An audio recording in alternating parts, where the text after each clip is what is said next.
Hey, and welcome back. In this specific video, I'm going to give you a quick overview of the Your Pages section, and I'm going to walk you through all of these columns so you understand it fully and how to use these buttons effectively. So first things first, you're going to see a big import button at the very top, and if you click import, it'll ask you to select the file that you wish to import. So basically, after you created a page and you click on code, you'll be able to see 4 different sections, but one of them at the very end, you'll be able to export the landing page as a .lpm file. Now, this is an actual file that you can store on your computer so that, let's say, for example, in the future, you want to import them and create a new campaign. So you can do that if you want to keep a backup file on your computer.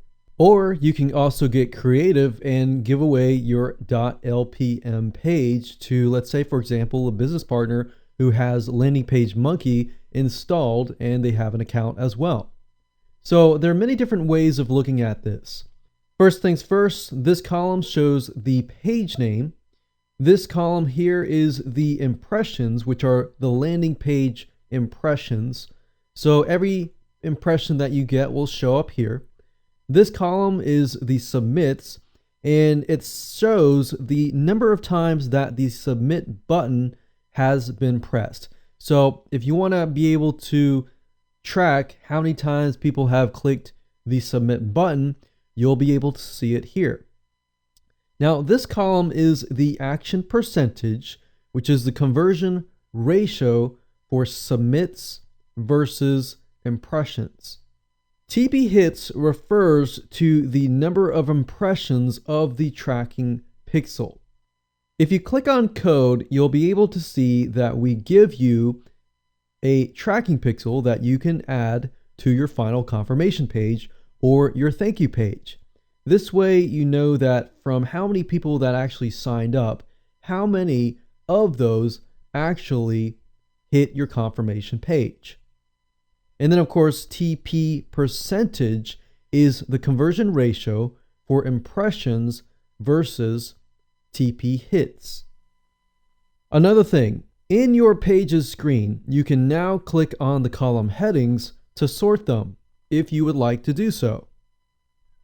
Now, in addition to that, we have buttons over here. So the clone button allows you to clone a specific landing page.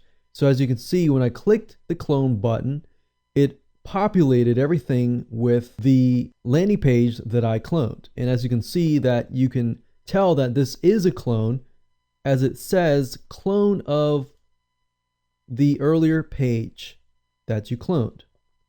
Now in this case, I'm going to click on cancel. But if you go back here, you can edit, you can get your code, which will allow you to get your .html file, your clicka.p links that we host, your tracking pixel, and of course your .lpm files. Now, the button reset allows you to reset the statistics for a given page. So let's say, for example, that the video test 1-complete has a bunch of statistics, but I want to reset that so I can start from scratch. In that case, I can click on reset and click reset. But keep in mind, this is not reversible, so once you click reset, you can't go back. And then of course I can click delete if I want to as well.